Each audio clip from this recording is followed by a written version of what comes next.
Committee গঠন হলো, 2 দিনের ভিতরে বাংলাদেশের চিত্র পাল্টে গেল। সরকারি দল ভয় পায়। আপনারা দেখেছেন জ্বালানির সংকট তৈরি হয়েছিল, এটার জন্য আমরা নোটিশ দিলাম আলোচনার জন্য। সরকারি দল ভয় পায়, আমাদেরকে আলোচনা করতে দিবে না।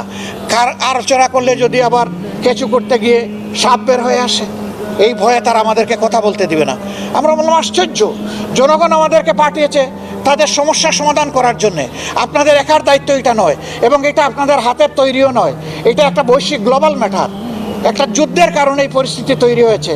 আমরা দেশকে, দেশবাসীকে এই জিম্মি দশা থেকে মুক্তি করার জন্য আমরা অবদান রাখতে চাই। আপনারা আমাদেরকে অবদান রাখার সুযোগ দেবেন না?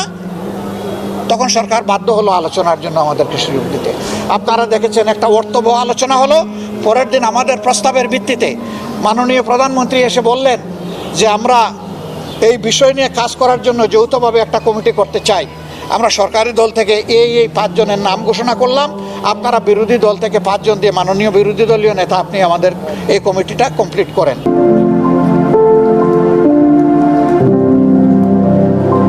আমি এটাকে অভিনন্দন জানাই, বললাম যে আজকের ভিতরেই আমরা করছি।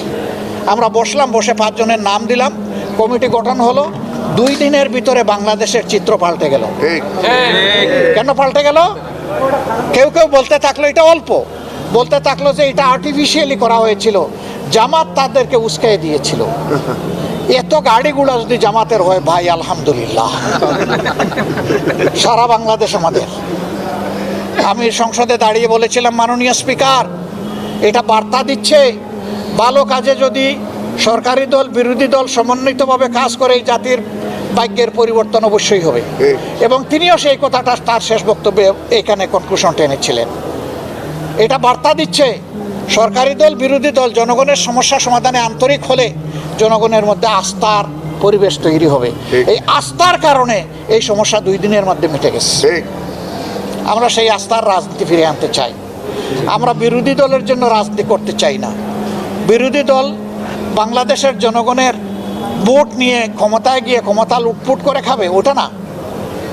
আমরা যদি ক্ষমতায় যাই, আমরা ঘোষণা দিয়েছি যে ক্ষমতায় যাওয়ার দিন আমাদের যে সহায় সম্পদ থাকবে, ক্ষমতা থেকে বের হয়ে আসার দিন তা কমবে, বাড়বে না ইনশাআল্লাহ।